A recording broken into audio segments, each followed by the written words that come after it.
buddy. What's up, Kelly? Good morning. Oh, it's a sleepy morning. Yeah. I stayed up late. How late? I think 1 o'clock, which is not super late, but it's late for me. I mean, it's crazy late for me. It was actually his birthday yesterday. Woo! Yeah, there's nothing, there's so many things you can do for yourself that, like, make you happy or whatever, but there's just, like, nothing, like, I like making you happy, Kelly. Yeah. I love you.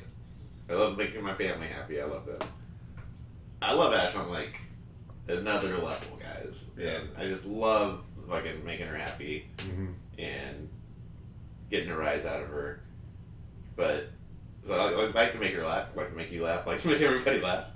But her that much more so. But I really like it when she texts the last text that's in our group chat. That sort of thing is the thing where I'm like, nothing like, I'm chasing that dragon always. Yeah. It was a good day. I had Yeah. a lot of fun. She had a good time. It was Great chill. Mm-hmm. Felt about as Ashley appropriate of a birthday as we could do. Word. Not too over the top. Just kind of right in that sweet spot. Overwhelmed her. I told you, I mailed 2 gifts to you. Mm-hmm. One of them is like, of all the gifts, the one I'm most proud of, and that Audubon clock Mm-hmm. that Ash really into bird watching over the last like year or so, and brought up that there was an Audubon clock in her house, a clock that each hour does a different bird song, and it's got like the picture of the bird on there. So I tucked that away in my notes and sent that over here. And then the other gift, so it was like the maximum sentimentality gift. Mm-hmm. And then the other gift was like the maximum dollar point gift. Yeah. And I kept that one up my sleeve until I got back home after here. Oh, dang. I was wondering when that got pulled out. Yeah. It's like, got one more thing for you. And bam! And that was after she was already like, had such a great birthday, you know, did such a good job, had a good time. Yeah. So that's a technique, everybody. Yeah, I think it was well executed. Yeah. Fun was had by all. Indeed. Watched Nope for that was your first time? Mm-hmm. It's pretty great the second time. Like, we were both talking about that on the ride back home. What do you think? I mean, I can't believe y'all didn't know how to sell this movie to me sooner. I don't know about Or y'all. better. I could have sold it. Well, I don't know. We've just been talking about watching it for like years now, I feel. Mm. And it just never happened. If someone had just said Cowboys and Aliens, like, that's all you would have had to say. And I would have been like, let's do that right at this minute. All you knew was aliens. I didn't even really know Aliens. Just scary movie by Yeah. the Get Out guy. Yeah. Yeah. Yeah. But I really enjoyed it. Slapped together a bunch of my favorite things. I mean, Ashley's favorite things too. So you probably got that with the. If you think back a couple years to Red Dead Redemption and Mass Effect, and her getting into writing, it's kind of that movie is like those 3 things coming together. We made drinks to go with the movie. So, I think this has come up in multiple podcasts, mostly in reference to football. Mm-hmm. Of Ash and I've had a good thing going for a while, and then sometimes things just kick it into another gear.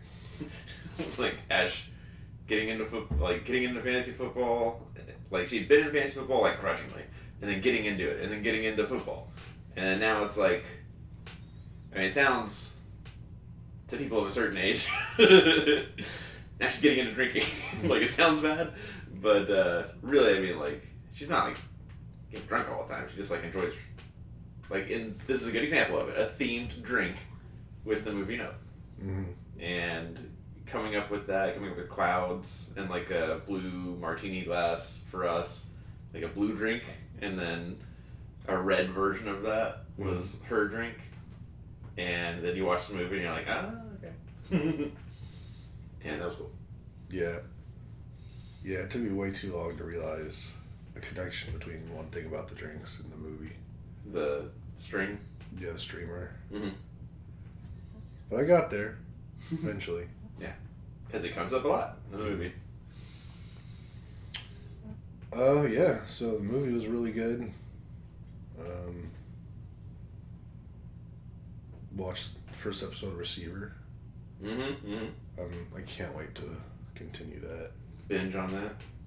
We got that. We got Hard Knocks. It was brought to my attention this week that we're 3 weeks out from the Hall of Fame game, the preseason game, the week before the preseason starts. Right. So we're like in it, which is surprising to me because from a like McAfee and the boys took this week off, I guess because of that golf tournament or whatever. Well, they took the last 2 weeks off. Yeah, it's just they take a summer vacation every. But they already took a break. But I'm just not getting. That's a large percentage of the sports stuff that I get. Yeah, same. Yeah. So I'm just like seeing less football information, but presumably training camps are going on right now. I haven't seen anything out of the Cowboys training camp. I don't think camps. I think they're just about to start. How can they be starting the preseason in 3-4 weeks and not have started training camp? Training camp's only a few weeks, couple weeks. Does NFL train? And I know the two teams in the Hall of Fame game start like a week earlier than everyone else. Right.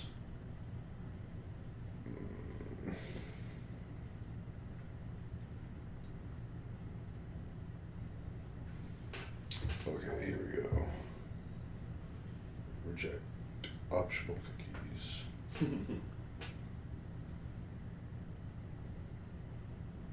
So what is today? The 14th.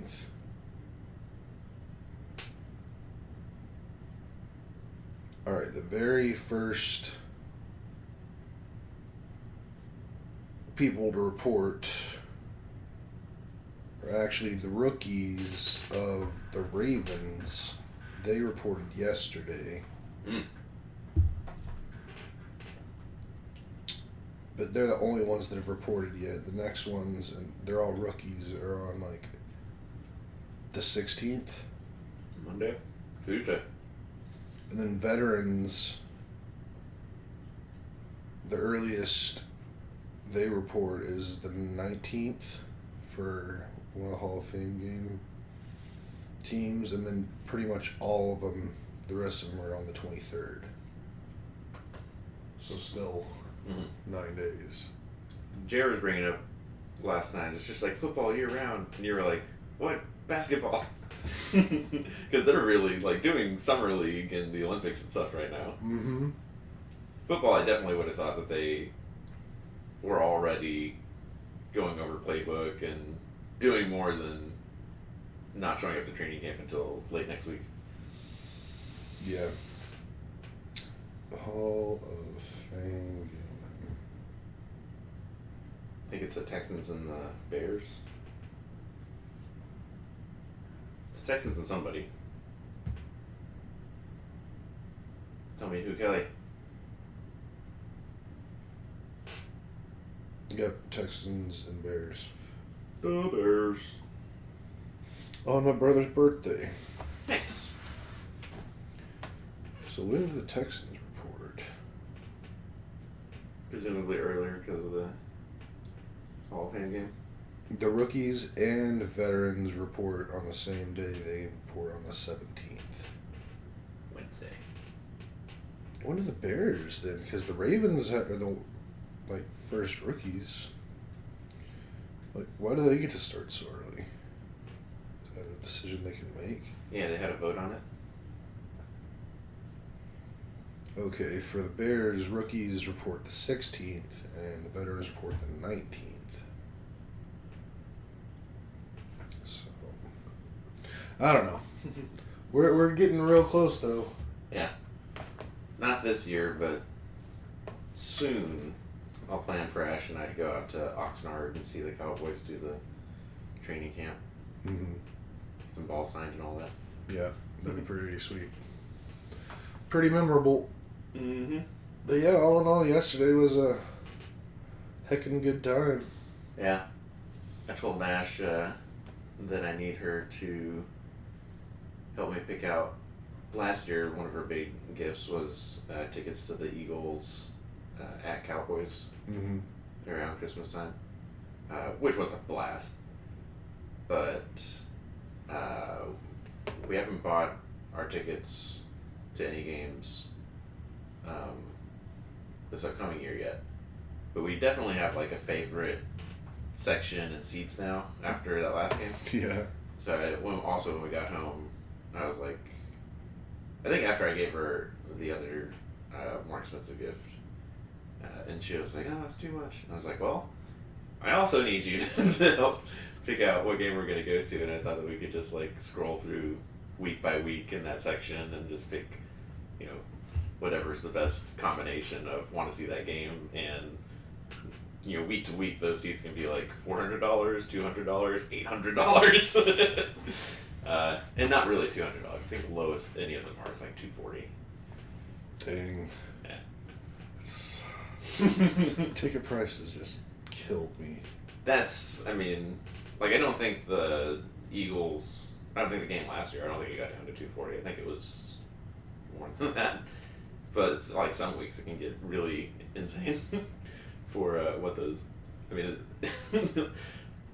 amounts that I would associate with like box tickets or like sweet tickets. Yeah. But that's the Cowboys. Where do you purchase your tickets from? SeatGeek. SeatGeek. Yeah. The best ticket company on Earth and the moon. I think that there's almost always a promo somewhere that you can use for like 10% off, so a little bit off of the taxes and surcharges and all that. Let's see right now what the prices are for Cowboys Texans.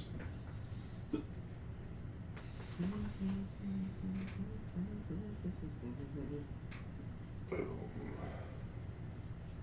Oh, it's at. I thought it was at Houston. Oh no, sorry, buddy. It's in Dallas. Oh, I don't care. When we're like, it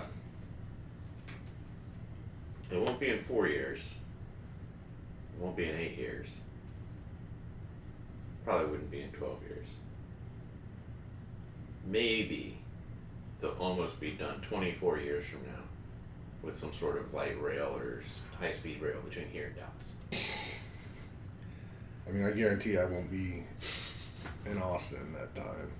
So it won't matter to me. Well, for the Texans Cowboys game, the cheapest I'm seeing, well, you can get standing room only tickets for $54. Okay, I've seen those be $75 other times. And the cheapest seats that I'm seeing are $182. Not bad. Seems like that should be a lot more expensive. Yeah. Presumably closer you get to the season, the more expensive they will be. And what an exciting year to look forward to in football. Dang, you can get second row to the Cowboys sideline for only $8.30. Yeah. What about on the Texans side? Yeah, I mean, football is gonna be super lit. Why are all the prices on the Texans side so much higher than the Cowboys? Probably because you can see the Cowboys from the Texans side and vice versa.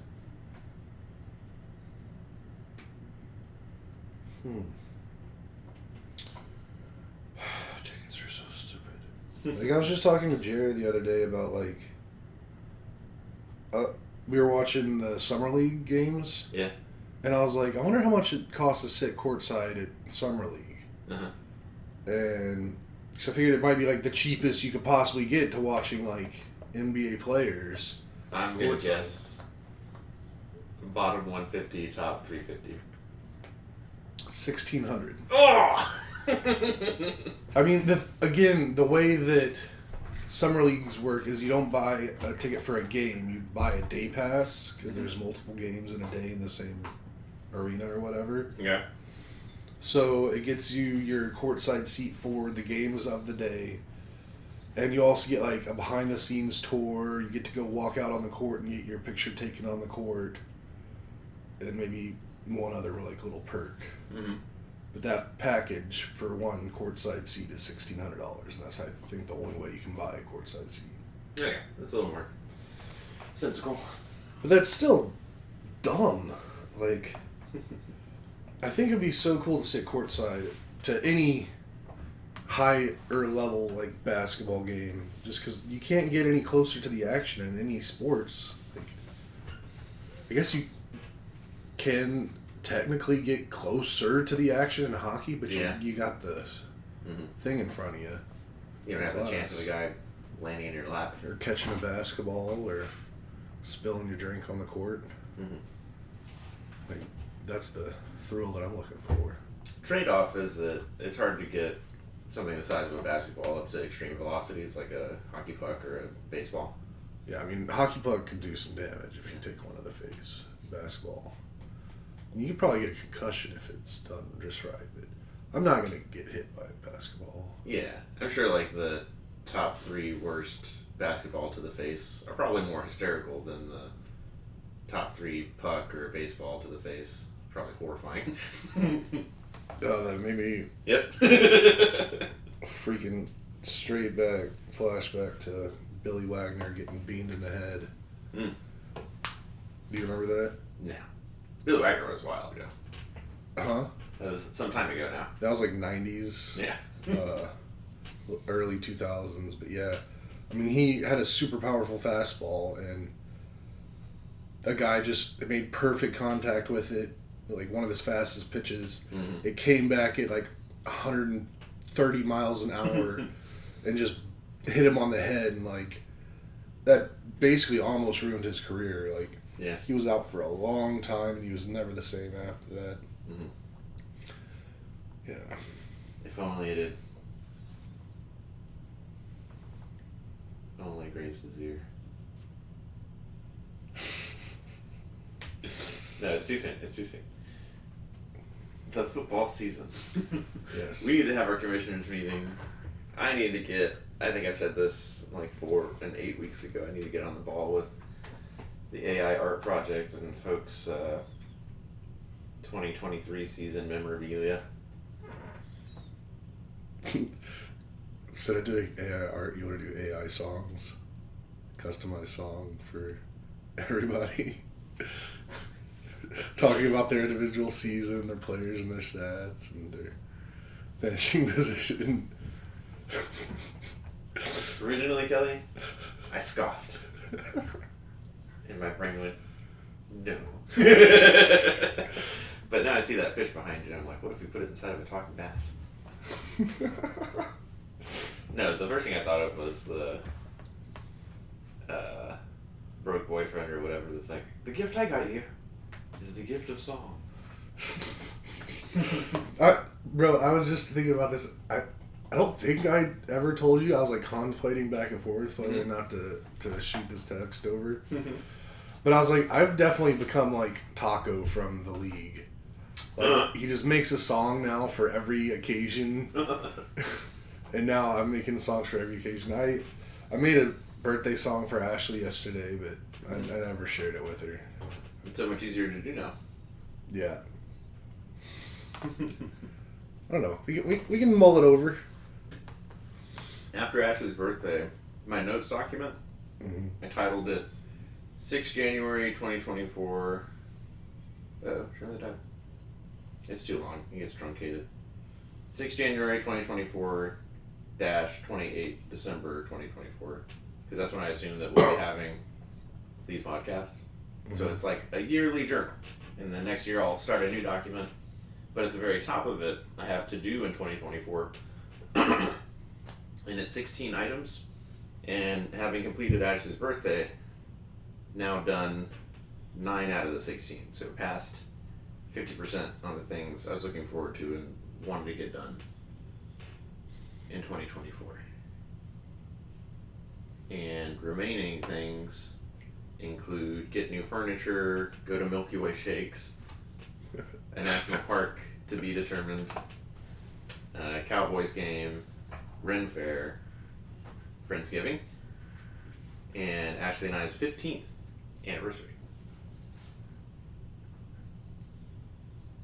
How long? I was actually just thinking about this the other day.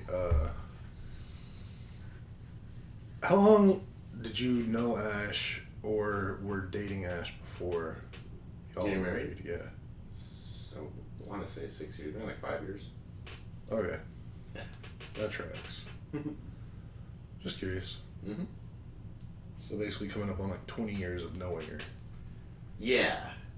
Yeah, I think we passed the having known each other longer than not a minute ago. Not long ago, but maybe in the last 2 years. Makes sense. Yeah. Those numbers jive. Oh, woo! What else? Consulting my notes. I've gotten better at gift giving over the years. I have a document that whenever any of you express a desire for something, I jot it down. And usually, I mean, hopefully, like my thing for you, for example, by the time it's your birthday, presumably you will have forgotten about this conversation we're having now, Mm-hmm. but I'm almost certain you will have forgotten when you first expressed desire for the thing I'm going to give you. And I like that. And that's something I would recommend to everybody, because you have in your pocket this phone, this external brain, in the same way that a fire is an external stomach, and you can keep thoughts in it and do that. Audubon clock.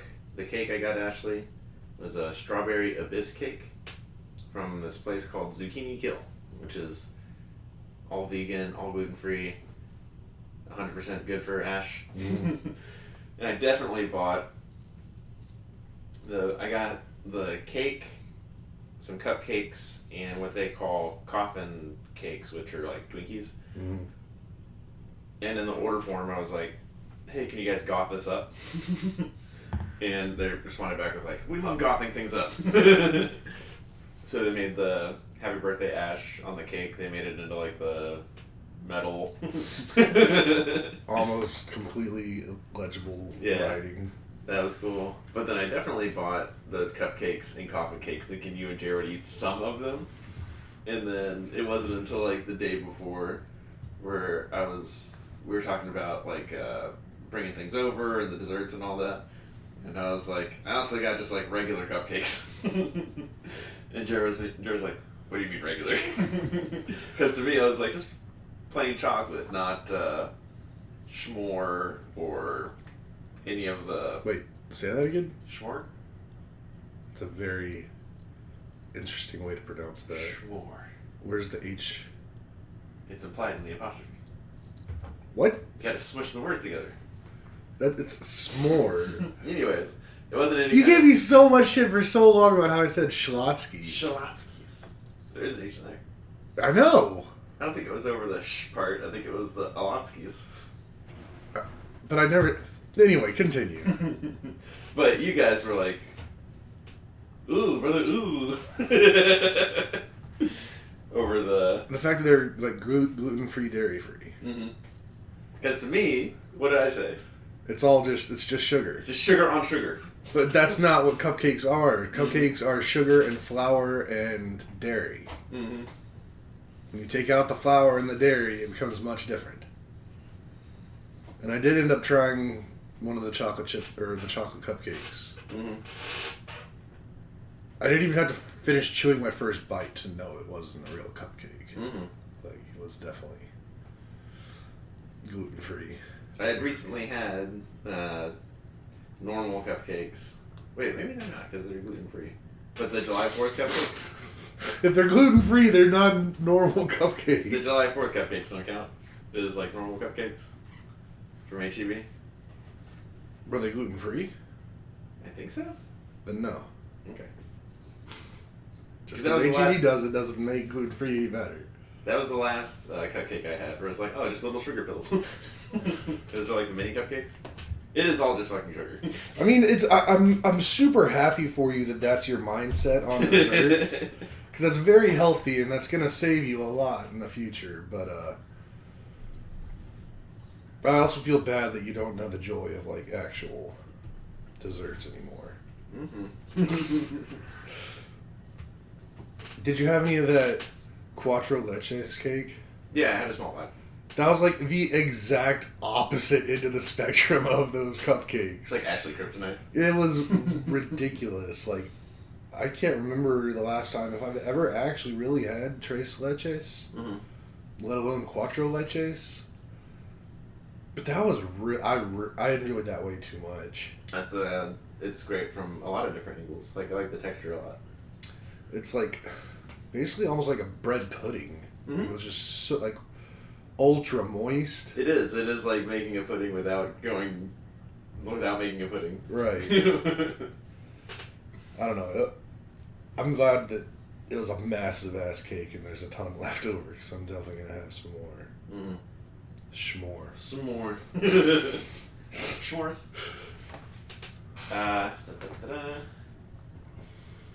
Yeah. Did you listen to the new Eminem album? No. I heard the one song that was a throwback. Yeah, like maybe it was like the second single they released. I think Toby was the first one. I listened to it twice now, Mm-hmm. and it dropped on like Friday. Mm-hmm. Bro, like, I think this is just complete fun experiment for him just to see if he can actually get himself canceled. Really? It's I feel like we've said that about multiple Eminem. no, this is like he's like in your face, like you know, there's like subliminal, liminal, and superliminal. Yeah. This is like superliminal. Mm-hmm. Like he's saying very direct cancel. Like it's a lot of it's really funny. He does say some really messed up stuff, Mm-hmm. but I mean, I can appreciate that it's coming from a place of like being funny in art and not like making a statement. But folks that have no such context are like, who is this? Let's get rid of this person. yeah, like bad. Mm-hmm. He says a lot of raunchy stuff on there, but I think it might be the greatest album he's ever made.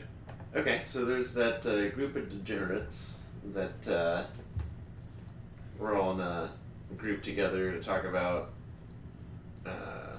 politics and culture, and music comes up all the time. And this has definitely been much discussed, this album, I mean. Mm-hmm. And similarly, folks are like, best work he's ever done. For me, just hearing you describe it the way that you described it, I will probably not listen to it, like, ever. But that just seems in keeping with what he's done with the albums that I am aware of. I think he did one that was... Oh, the one that has Rap God on it? Mm-hmm. I think that was just a legit... It wasn't trying to push buttons, or it wasn't pushing buttons the same way that, like, literally every album has released. Like, one of them was the, kills his ex-wife. Like, one of them... There was just, like, always in your face, like, I dare you to cancel me. And I think there was just that one album that wasn't, where he also, partnered with somebody that Ashley likes a lot, and she's always listening to that song, but then also that other female artist that has that like that voice, like kind of jazzy, whatever. I don't like it. That voice, I'm like, it grates on me. But yeah, I mean, hearing you describe it like that just sounds like Eminem to me. I don't know. It does, but he does it in a very interesting way.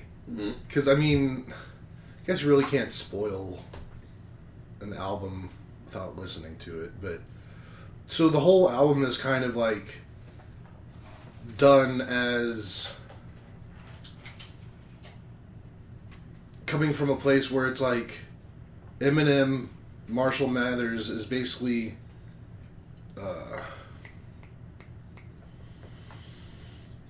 what's the word?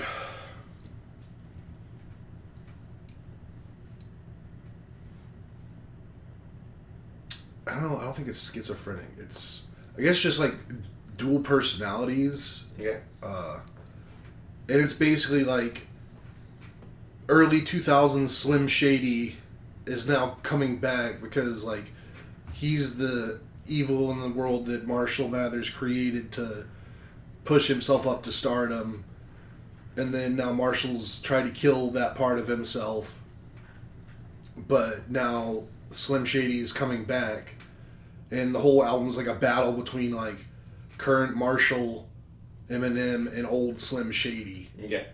And they're like multiple songs. They're both like, I mean, it's all Eminem, but there's like Slim Shady's doing parts and Eminem's doing parts, and they're talking back and forth to each other. Yeah. And it's done in a really smart way. That sounds cool. I definitely like that as a concept.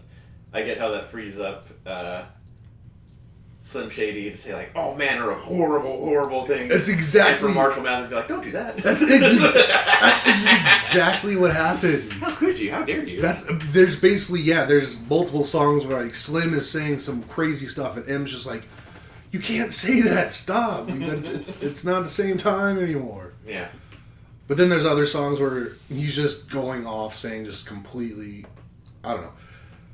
I can understand you thinking you'll never listen to it, but I think it's worth a listen to just for the sake of knowing what it is. I feel like I'd have to, maybe I could just shortcut through Wikipedia. But I'd have to listen to all the stuff leading up to it. All of his discography?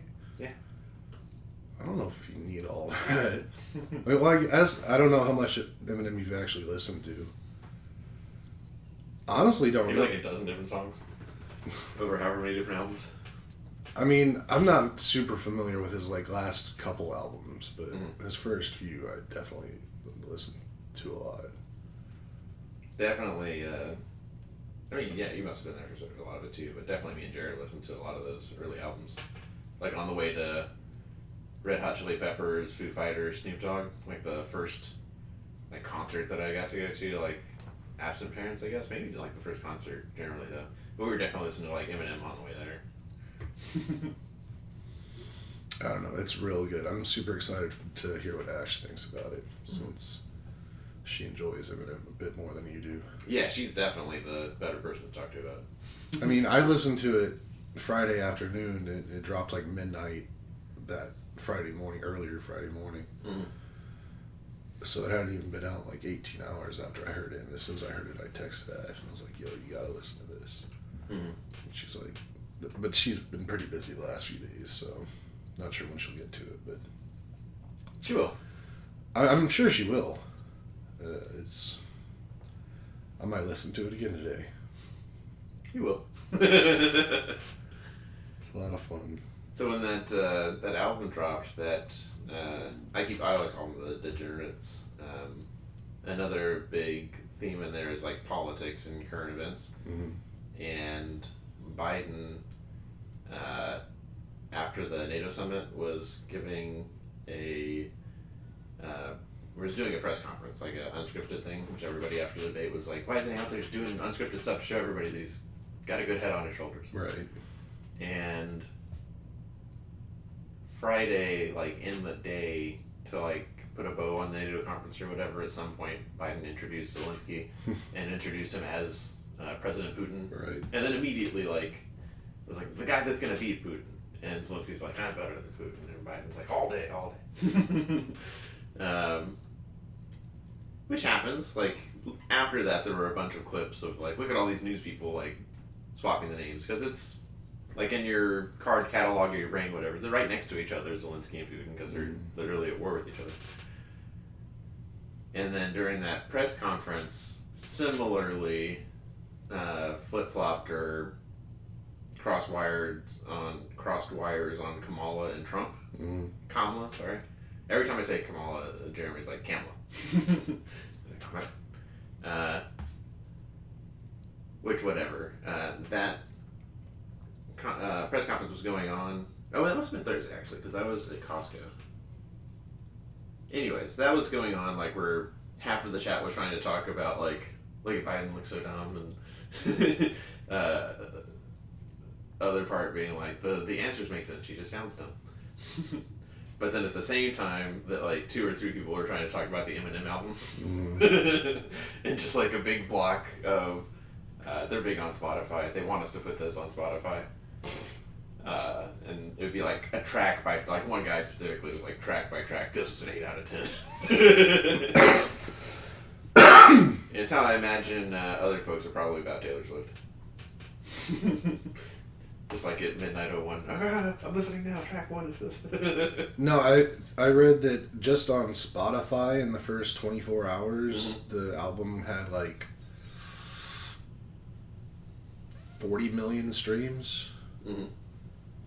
Which is a lot, and that's just on Spotify. I listened to it on YouTube Music, so my numbers don't count. I don't use Spotify.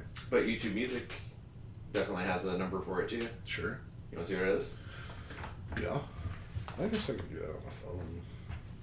You do YouTube Music, I'll do Spotify. What's the over-under? YouTube, I'll probably put, like, the first 24 hours, or... So let's say combined to now. Spotify and YouTube. If it was that much to begin with. Oh, definitely over 100. I was going to say 125. I'll say 126. Wait, what? Oh, I'm sorry. What's the name of the album? The Death of Slim Shady, parentheses, coup de grace.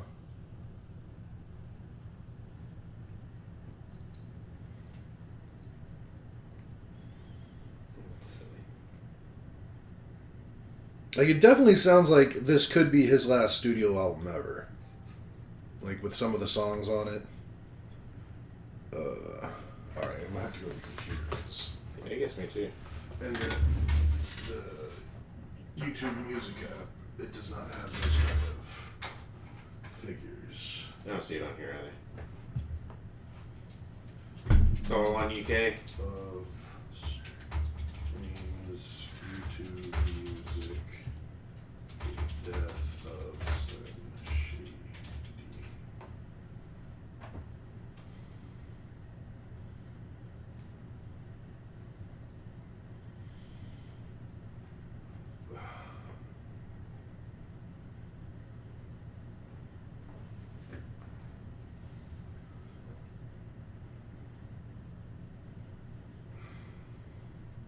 That's not current enough. YouTube Music. Death. Shady.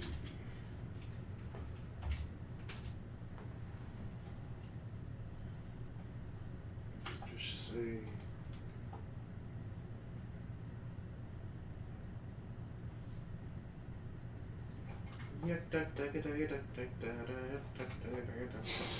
Yeah, I mean, I'm not seeing anywhere that's giving me. Let's see. Let's get Spotify. Death of Slim Shady.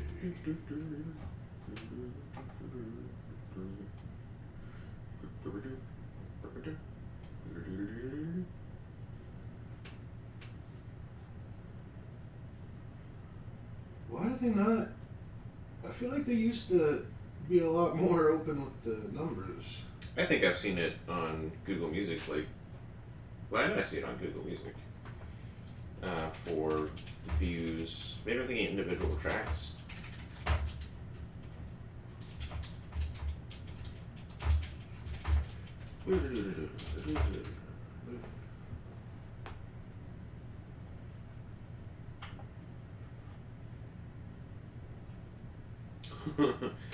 Taylor Swift's Blank Space. Well, this is a track, not the album, but it has 3.9 billion plays. Yeah. That's crazy.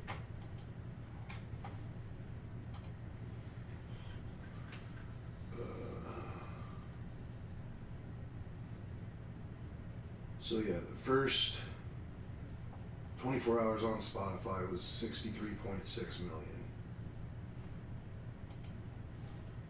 I'm not seeing current up to date.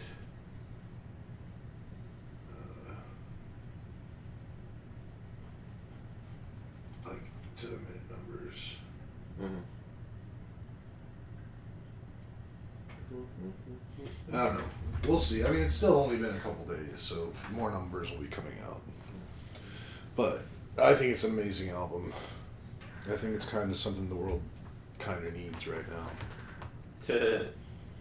Why is that, Kelly? I mean, I don't know. I don't want to get into all that. I think probably that little bit of dead air got rid of the last folks who aren't the diehard fans. So we can talk about the assassination attempt on Trump yesterday. Go for it.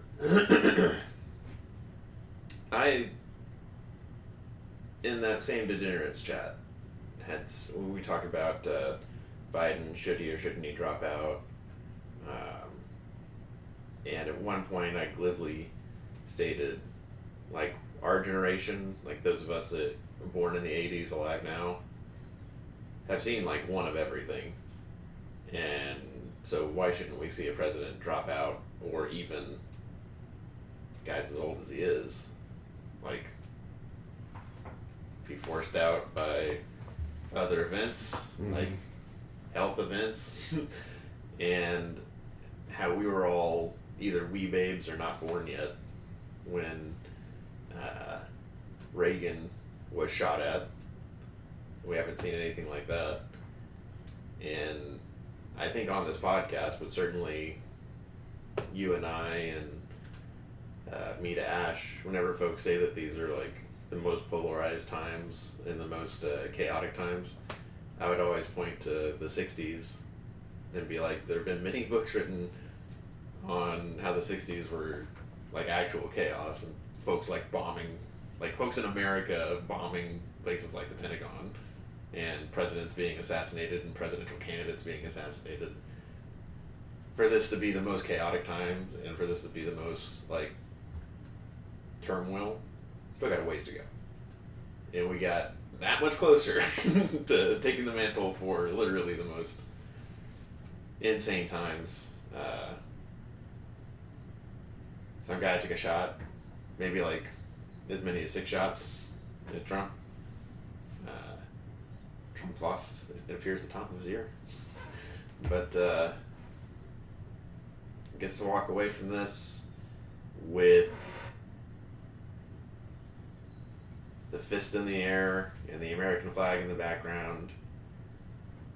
What, regardless of your feelings about the man personally, are going to be iconic photos of this year, of this last 8 years, of the last 20 years. The most iconic photo of the 21st century. It's in the top 10, certainly. Top 5, maybe. It might be the most powerful photo. And certainly for folks that love the guy, it definitely is. After Reagan had his assassination attempt, it was the biggest like win in election history, I think, ever. If not like George Washington going for re-election, where like states that were usually blue were like voting for Reagan. And I don't think we could see something like that in 2024, but we would see like the modern day equivalent of like all the swing states, like Pennsylvania voted blue, and presumably that was like one of the positives of keeping Biden in, is that he could win Pennsylvania because he's from Delaware and Scranton and all that. But this assassination attempt happened in PA. And I think for states like Arizona that went blue, like Georgia that went blue, I think that those are states that are different from Michigan and Wisconsin culturally, but I think that those are going red. I think that, assuming he stays in, which I assume he will, like, I think that this election is Trump's now, and that there's just no getting around that for anybody. However you feel about it. Yep. Yep. I don't have too much to say on the topic. Mm. Maybe I'll be able to speak on it more next week, but as of right now, I'm just still trying to figure everything out and come to terms with everything. Mm-hmm. I think I've said on the podcast why I don't think Trump should be president. The biggest thing being convincing tens of millions of people of something that's not true, like the massive election fraud, and how that's like he's the president, chief executive, he is a position of authority. It's not normal circumstances, it wouldn't be a big thing to trust the chief executive when he says something like that, except that it's like by the state legislatures and the investigations, yada yada yada, a lot of rehashing things. It's been proven that a lot of the things that Trump says happened have not happened, and he's like singularly responsible for dragging tens of millions like out of reality. And foundationally, that's not cool. Like first principles, that's not cool. It's not a good thing.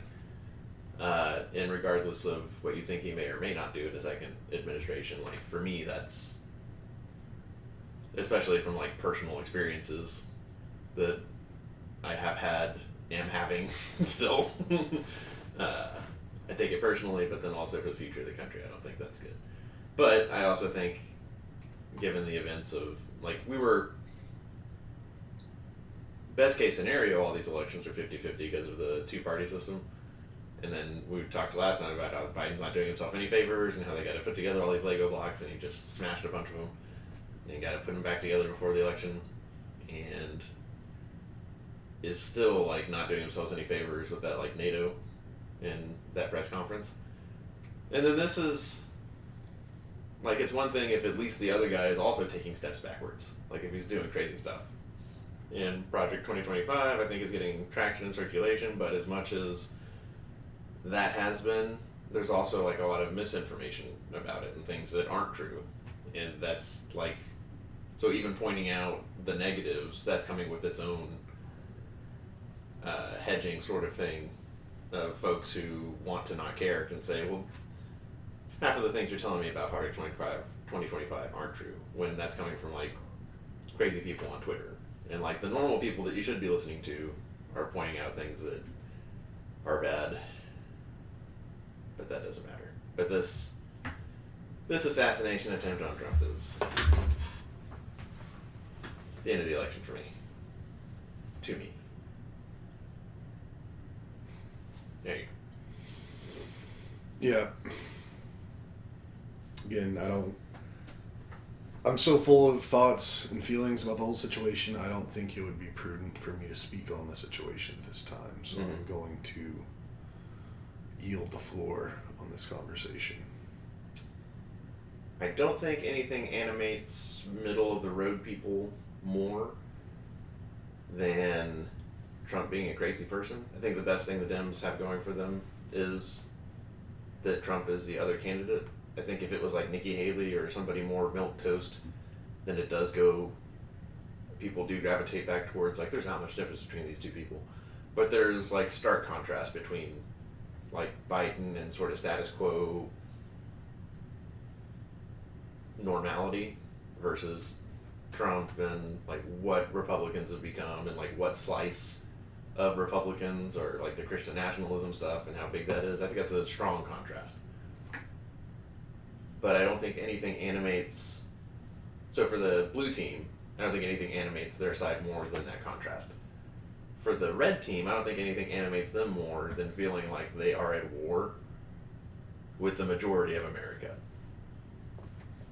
And I think that the things Dems needed the most was for the red team not to be excited, while exciting their people to say like, don't let Trump win again. And all the math for that, like best case scenario for the blue team, just blown out of the water. And that the young folks on the blue team are like, there's not much difference between these two people. It's like Genocide Joe and, you know, Trump. What could Trump do that's as bad as Biden genociding Israel? Like, that was already a problem months and months and months ago.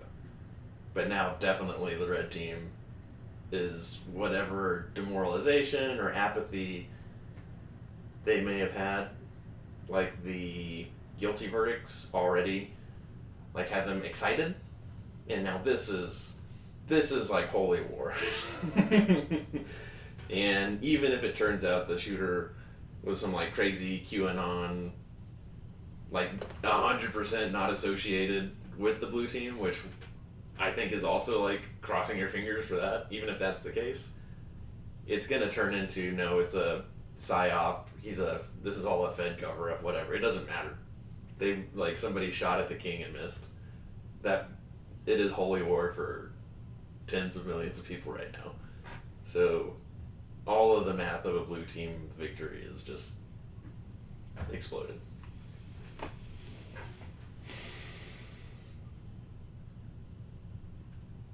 Yeah. Yep. I will say one thing, Mm-hmm. and I'll try to even be as brief as possible, but this seems too perfect for the red team. And that's all I'm going to say. However you want to take what I'm saying right there, you can take it like that. It seems just suspiciously too perfect for them. Mm.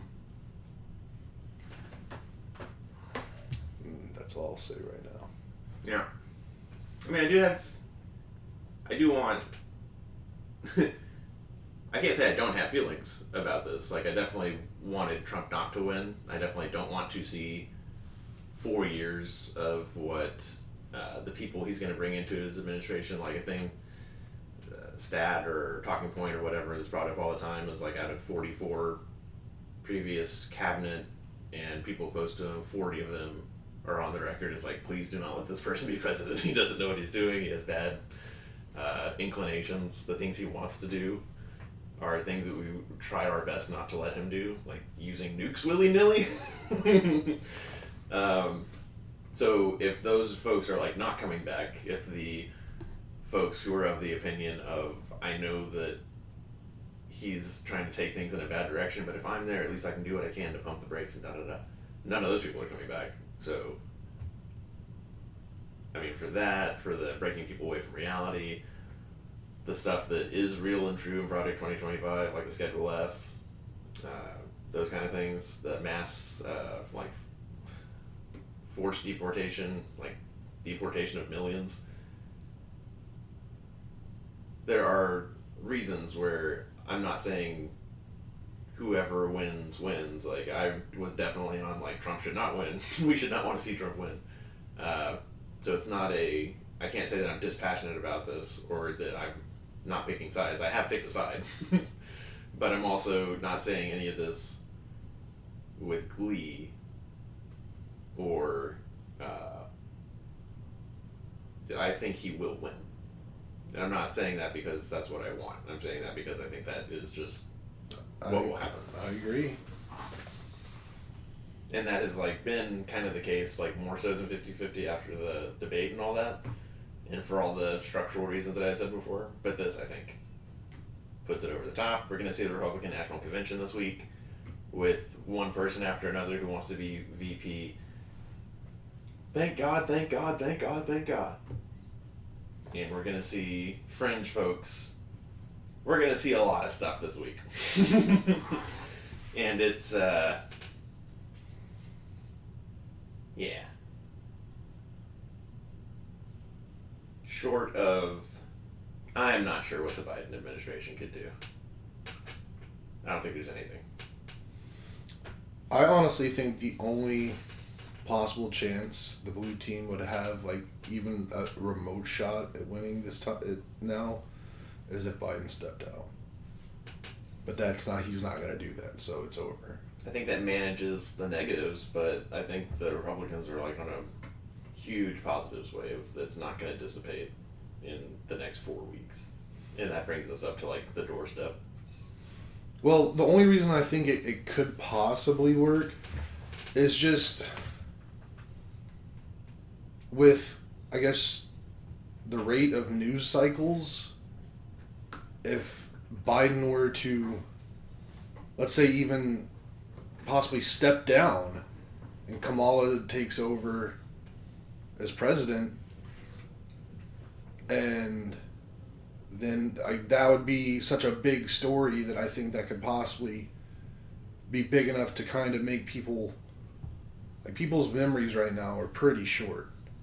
A lot of it. I mean, the real far deep right team or red team, this has already done what it's gonna do. There's no forgetting it. But for the middle of the road people, if they see something else really big happen after this, then it could possibly change the thought. But again, I think it's still a long shot. Mm-hmm. But it's over. I think all options, like, obviously on the table like that, I think that they're all, like, none of them add up to doing it, and that if you get, like you're thinking 100% best case scenario, like the switching, like it gets all the people it could possibly get, that never fucking happens. Like, if that happens, it's like a 70-30 proposition at best. That, like, okay, now it's her, but then there's, like, some new negative that is invisible to us now. And even if, like, it was her, if Israel suddenly destroys Hezbollah and Hamas, and Ukraine suddenly kicks 100% of Russia out of 100% of Ukraine, I don't think that those, even if they go 100% right, will add up to enough to overcome this wave that the Republicans are going to be on all the way to the election. And they're not going to be 100% what you want them to be anyways. Like, if it's Kamala, there's going to be some negative that comes along. I totally understand. It's just, it's like getting something with 500 to 1 odds down to 200 to 1 odds. Mm. Like, it's still bad odds, but it's better than the odds you had. But yeah, we're done. It's over. Like, cooked.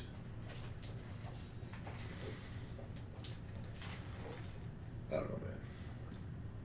Yeah.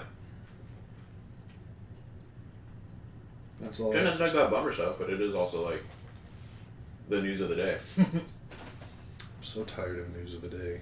I miss the days when we could just come in here and talk about weather for 30 minutes. And 3 out of 4 years aren't general election years.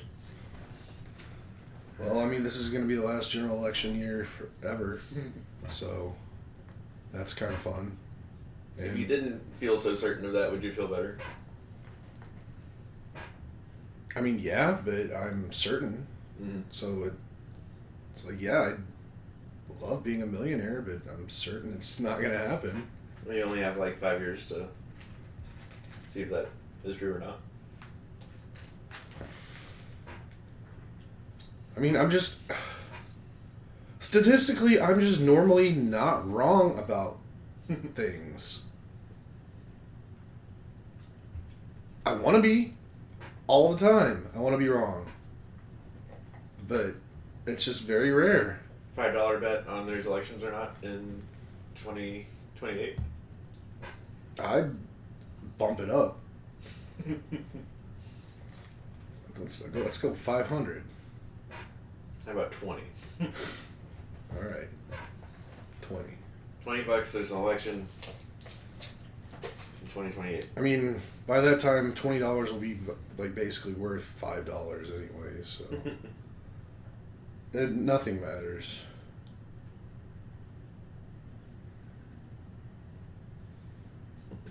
We'll get a couple months of football and then to distract us, and then it's just on with the Hunger Games. Yeah. All right. You want to keep going on this? Anything else you got to say? Optima left me a voicemail. That can't be good. Who did? Optima. Uh-oh. Whatever, let's see what's up. Yeah. Hope my parents get their electricity back today. And it should be okay weather and even better next weekend. Cool. Cool. Alright, Kelly, $20. All right. If you made it to the end, what are you doing with your lives? Yeah, guys. But we love you if you did. And catch you next time. Go drink some water. I love you guys. Bye.